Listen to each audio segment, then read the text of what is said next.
nature of the Great Seal is so mysterious that some believe that it came from a supernatural force.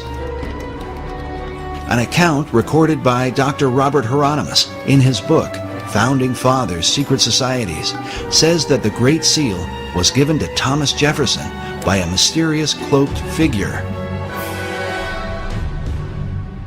The account reads that Jefferson told a strange story. A man approached him wearing a black cloak that practically covered him, face and all, and told him that he, the strange visitor, knew they were trying to devise a seal, and that he had a design which was appropriate and meaningful. Jefferson, of course, looked at it, according to this story, and said, "This is it. This is it." He knew it was it, and it was right. So he supposedly came running back into whatever, whether it was a tent or whatever it was, and he showed it to other individuals, and he told them about, they met this person outside. Of course, they went outside to go to find the guy, and he's gone. So supposedly we'll never find out who designed the Great Seal of the United States. While Dr. Hieronymus admits that he is skeptical about such stories, there are others who claim to believe them to this day. Perhaps it has something to do with John Adams, who was on the first seal committee with Thomas Jefferson. According to the written account, John Adams was there when this bizarre event took place. Oddly enough, the Adams Memorial in Washington, D.C. is adorned with this mysterious cloaked figure. Perhaps it's just a coincidence. The American $1 bill is full of magical symbolism. Many people know about the magical significance of the design of the Great Seal of the United States, yet they only know half the truth. We have been told that the seal of the United States is merely a coat of arms, or what is called a layman in magic. It is true that the Great Seal is a layman or coat of arms that represents uniting the original 13 colonies into one country. Yet it is more than just a layman. The coat of arms is only half the story, albeit the only story you know. Let's look at the major magical symbolism found on the $1 bill.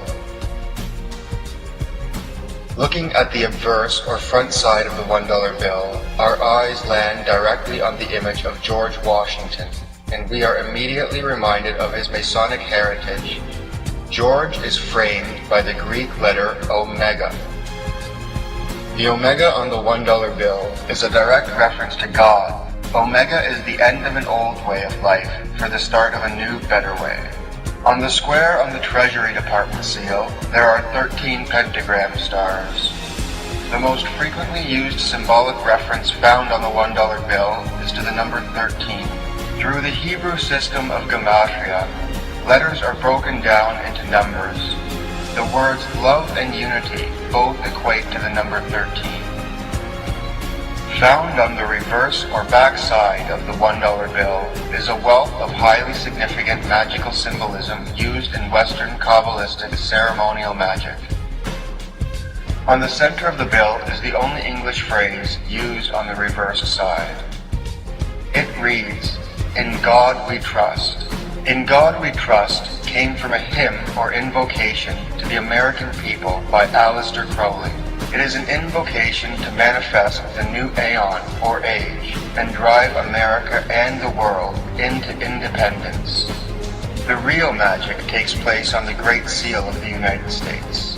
On the obverse side of the Great Seal, there are 13 stars above the eagle's head, 13 stripes in the shield, 13 leaves on the olive branch, 13 arrows in the eagle's talon, and then 13 letters in the phrase E pluribus unum, which makes for 2 points on either side of the eagle's head, for the 6 points total of the hexagram.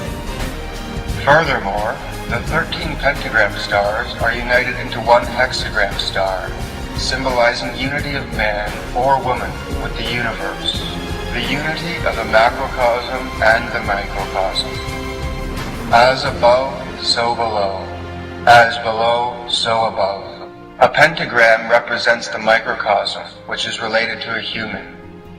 A hexagram represents the universe. When a hexagram is superimposed over the pyramid, the letters A, S, M, O, and N are connected. Looking at the reverse of the seal, we are again bombarded with 13. There are 13 letters in the phrase Annuit Coeptis, and 1, 2, 3, 4, 5, 6, 7, 8, 9, 10, 11, 12, 13 steps in the pyramid. The truncated pyramid with the capstone floating above is also a symbolic merging of the microcosm and the macrocosm. The base of the pyramid represents the microcosm, or human, and the eye in the capstone represents the macrocosm, or universe.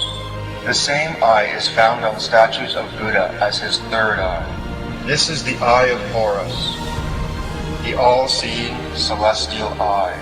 The pyramid is a representation of a person sitting in meditation. The capstone or keystone represents the brain.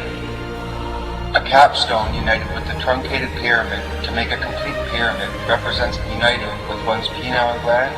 And of course, many of the people who are into the New Age are into astral projection and in contact with these spirit beings, and there really are spirit beings out there.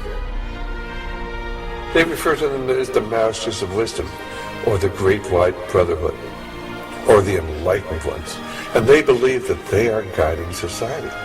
These are actually demonic forces and demonic beings, and of course they can materialize and disappear. The average individual says, oh, that can't be true, and yet it is true. And when you talk to the people who are dealing with this, they come in contact with this many times. They have accessed this other dimension, which is truly a demonic dimension. Opening your third eye is what this book is all about.